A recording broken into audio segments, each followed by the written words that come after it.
Hey New York Giants fans, welcome back to the Everything New York Giants channel. My name is Adriana, also known as New York Giants Fangirl. So every week on here and on Instagram, I do a Q&A. So my handle is at New York Giants Fangirl. You guys can follow me there and submit your questions every Tuesday. So I am going to go through some of the questions right now. So let's have some fun, shall we? Let's start with a light and fun one, which is, what's your favorite Thanksgiving dish? Now, I am a sweets gal, so the sweet potato casserole with a little toasted marshmallow on top is my favorite. Also love me a little cranberry sauce. It has to be the jarred cranberry sauce. I'm sorry. The homemade stuff is not the same. It's not. I said it. You got to go with the canned stuff.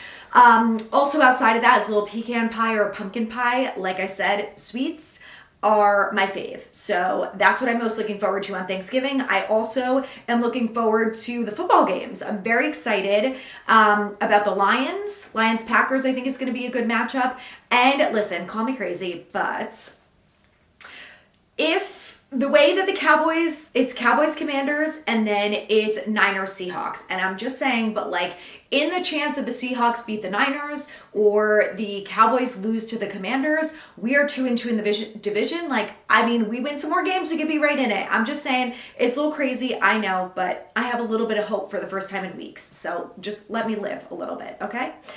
Anyway, a lot of draft questions. So let's go with this one. Would you use our first round pick on something other than a quarterback if we are top 5? So obviously, we don't know how things are going to go throughout the rest of the season, so we're speaking hypothetically here. If the Giants end up with the 5th overall pick and both Drake May and Caleb Williams are gone, I am either going with Marvin Harrison Jr. or I am trading back. Now, from what I'm gathering about Marvin Harrison Jr., people are saying he's a top 5 talent, and if you have the 5th pick and he's still there, you pick him. Now, everything that I've seen about him, I like about him. I also feel like, is it kind of crazy to pick a skill player at number 5? I don't know. Maybe it is, maybe it's not. So he's a guy that I love and I definitely would take at number 5 if he's still on the board. Let's say, again, hypothetically speaking, he is not on the board and I have the 5th overall pick. I think what I would do is trade back. And I would go for the best player available at that point. I would trade back to maybe 25 or something like that, gather some more picks because this team needs some more help than just a quarterback. So I would go offensive line, I would go edge, I would go whatever is going to be the best player available at that position because like I said, we need some help across the board. So any one of those positions would be great. Maybe I would go quarterback at that point too, depending on who's still available.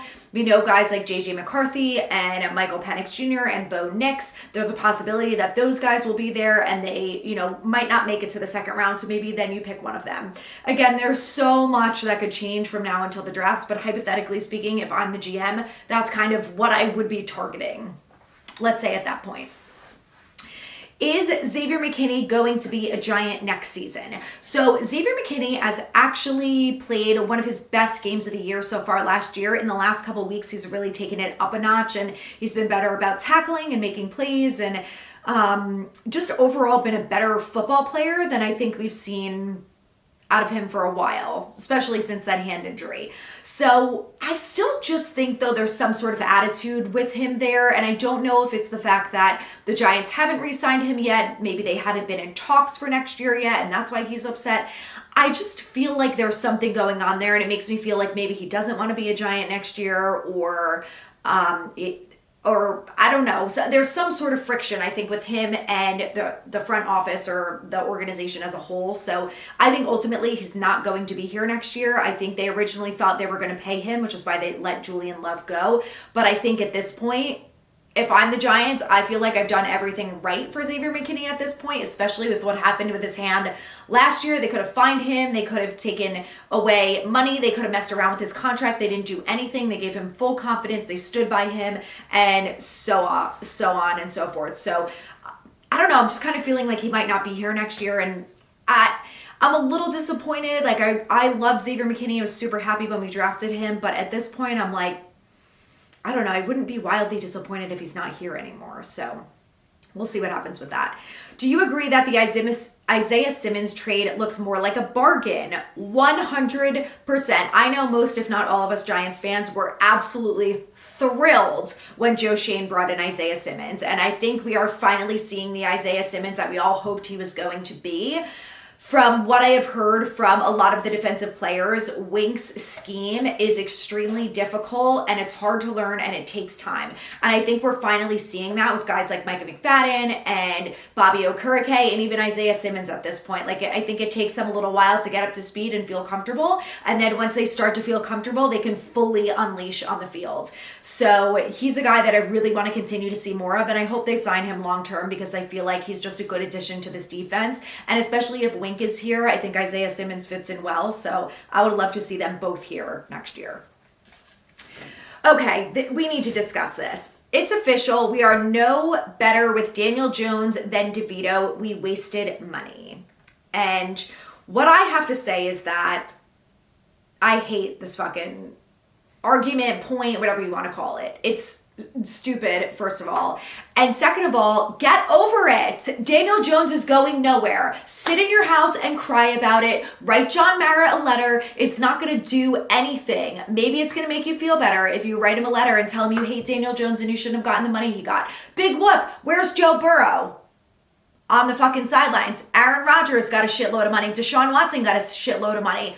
All of them are sitting on the bench with injuries. Yes, Daniel Jones is injury prone. Yes, when he's been on the field this year, he has not been that great. Doesn't matter. He's not going anywhere, number one.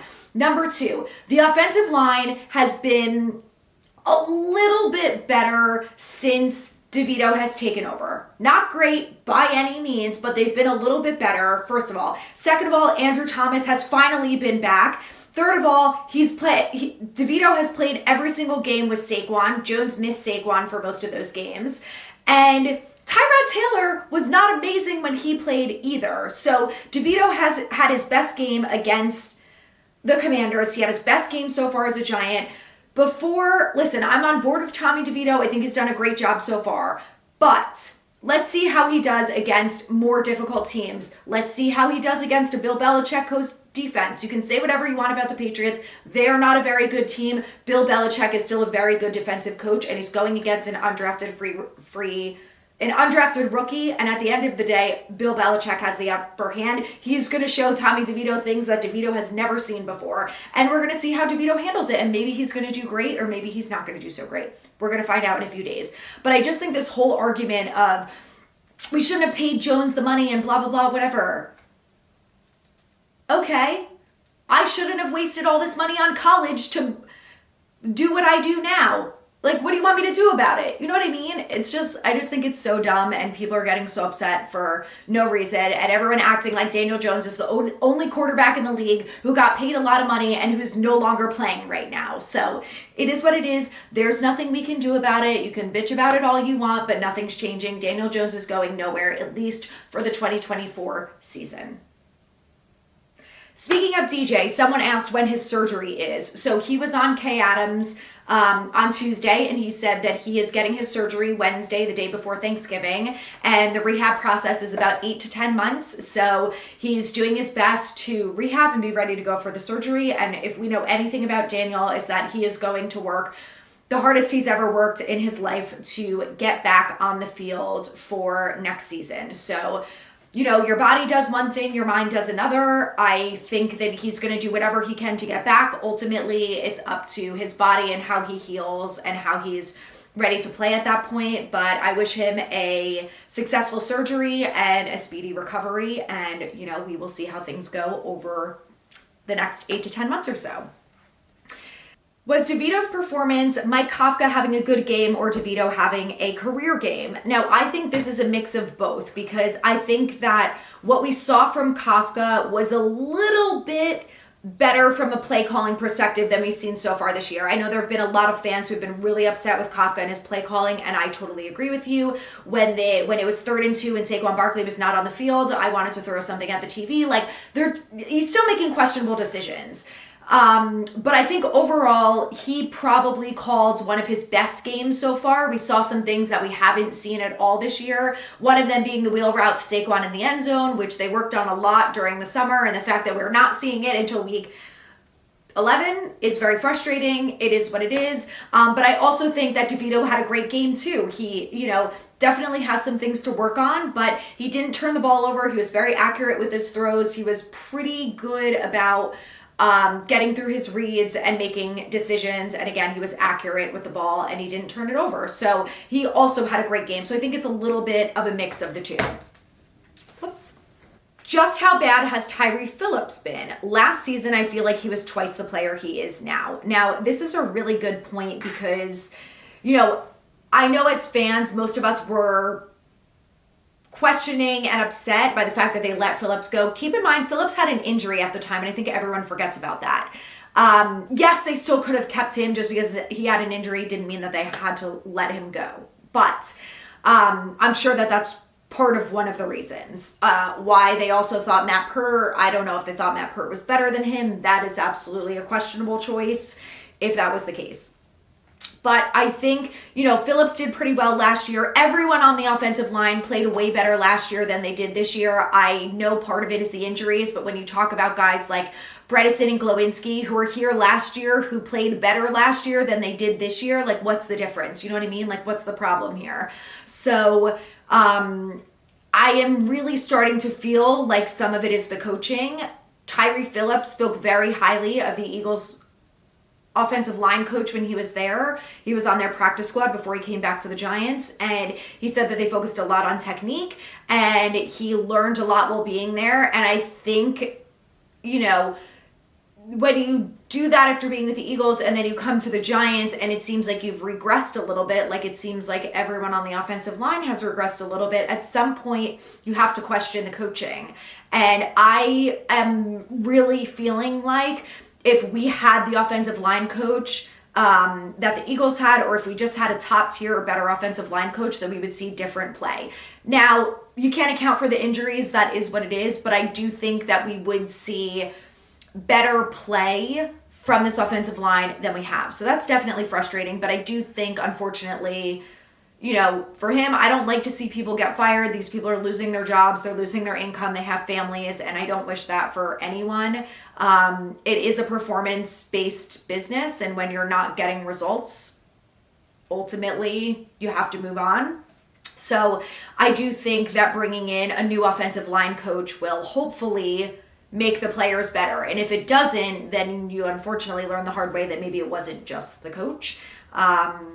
Like I said, the injuries are a big part of it, but I do think that the coaching is a big part of it too. Do the Giants re-sign Saquon Barkley or let it go? Let it go and hope the best in the draft show.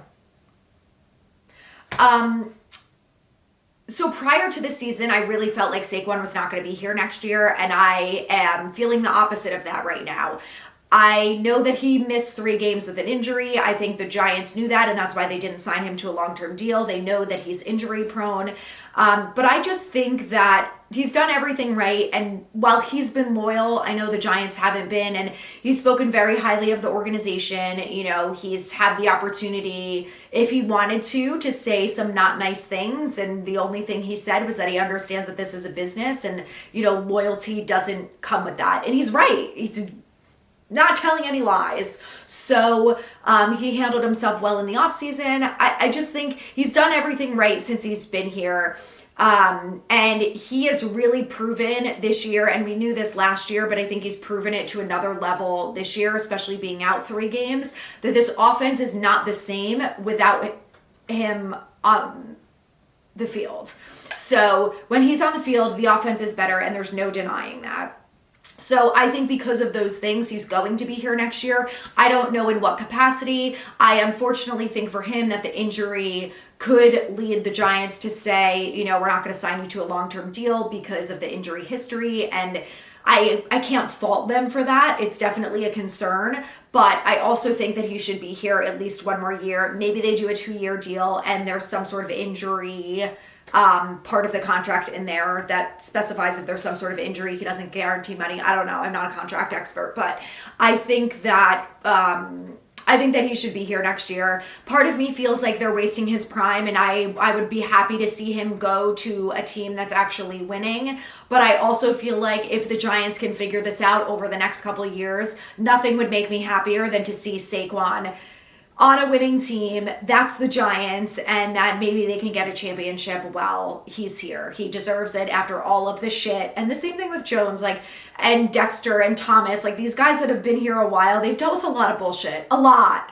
You know, coaching changes, new schemes, new offenses, new GMs, bad communication, bad play calls. Like, they just have been through it, and I would love for them to see the other side of it, you know, not just as a fan, but I think for them as people. Like, they've worked so hard, they have short careers, and, you know, when the large portion of their career up until this point has been garbage just because they got drafted to a shitty team, I feel like it's not fair. So I would like to see them be here when it turns around, and hopefully it's sooner rather than later.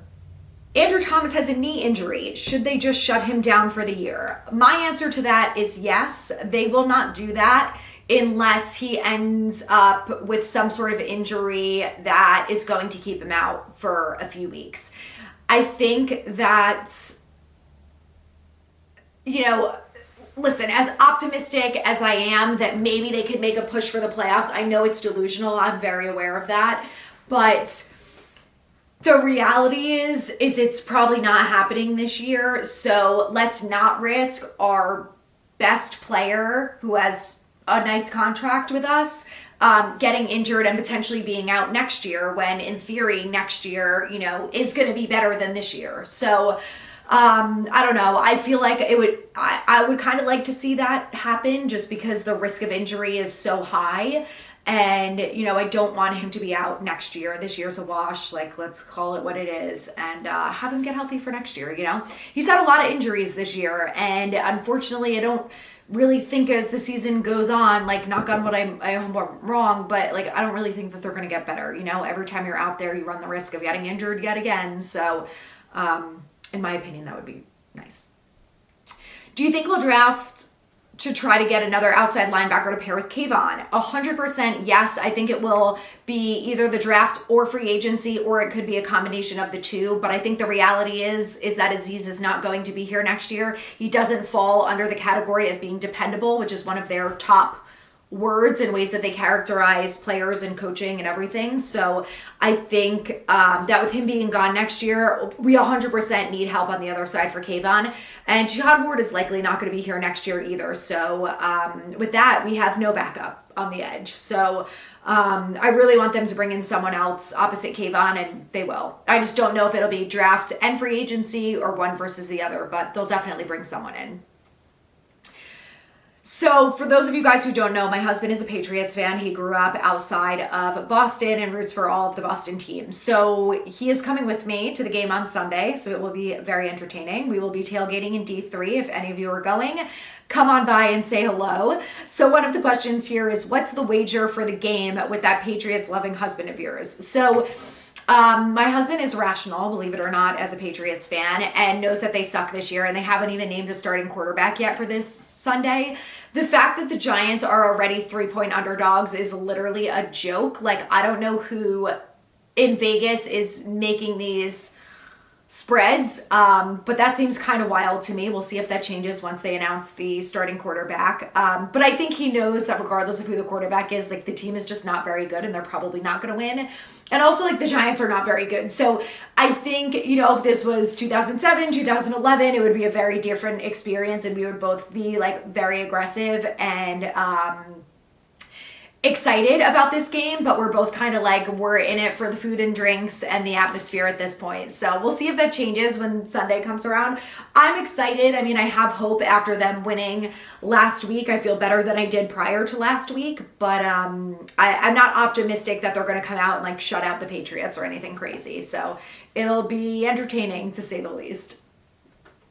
Has DeVito earned a roster spot next season? He's a capable backup at the very least. So as of, let's fast forward and say it's this offseason. Daniel Jones is the only quarterback on this roster. So I don't see them re-signing Tyrod. Again, I could be totally wrong on this, but I just feel like they're paying Jones this money, and if DeVito continues to develop, then why can't he be either a number 2 or a number 3? And let's say they don't feel confident enough that he could be a number 2, but maybe he's number 3, then they draft a rookie, and the rookie ends up being the backup. So I think that that DeVito has earned a spot for sure. I just don't know in what capacity, right? Like, if he continues to develop and really kill it through the rest of the season and does well against teams like the Eagles, then I think all of us would feel confident as saying we'd feel pretty good about him being our backup quarterback. But I think he still needs to learn and develop. He's very young. He has not even played half of a season in the NFL, so he's definitely still learning. But I think it does say a lot about him that in the last few weeks he has drastically improved, and you can tell he's confident out there and he commands the offense. He's a leader. I think overall he's got all of the good qualities to be a good quarterback in this league. So let's just see if he continues to do that on the field. All right, so now a lot of questions about the draft here. What do you think we do for the draft? I say quarterback and then OL the rest of the draft.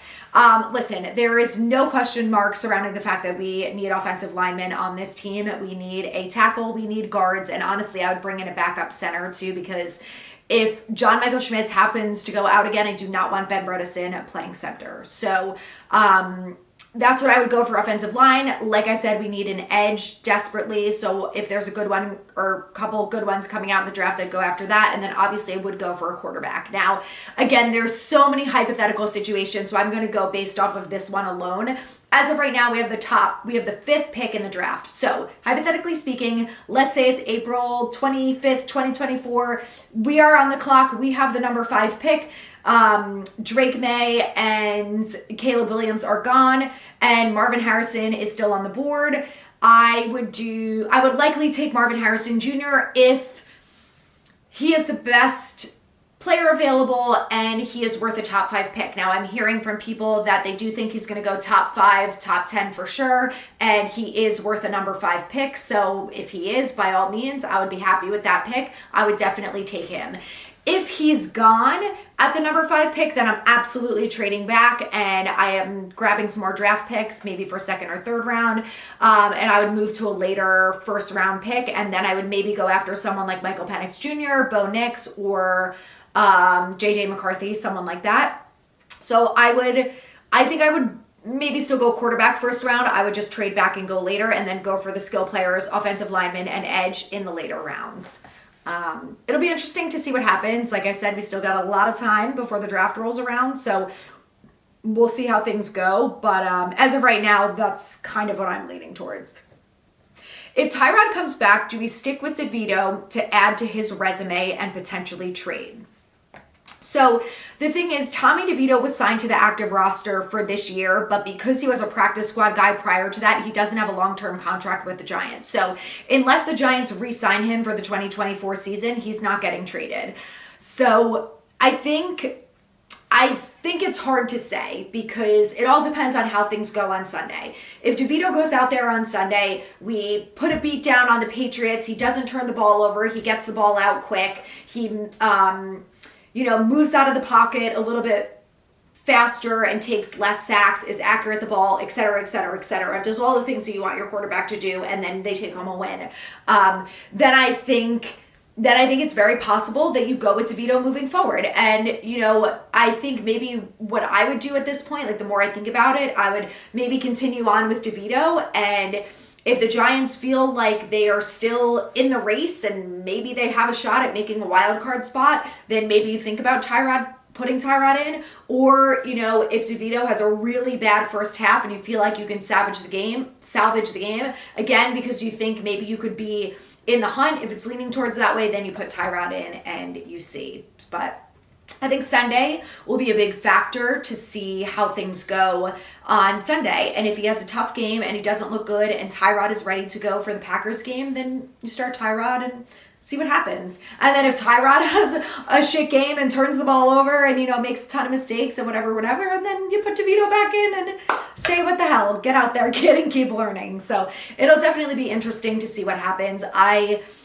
I've said this before, I'm not on board with the tank. I want this team to win. So I would love to see DeVito have a really good game on Sunday. I'd love to see the offensive line step up for him. I'd love to see him make good decisions, not turn the ball over, be accurate with his throws, continue reading the defenses like he does, and, just escape the pocket maybe a little bit quicker and get rid of the ball faster. And if he does all of those things and the defense does their end of the job, there's no reason why we shouldn't walk out of MetLife with a win. So it'll be interesting. I'm excited. Like I said, if you're going to be there, come over to D3, say hello, let's have some drinks, have some food, and get ready to cheer on the Giants. So enjoy the rest of your week, guys. Thanks for watching. And as always, please subscribe to my YouTube here, and then you can follow me on Instagram and TikTok at New York Giants Fangirl.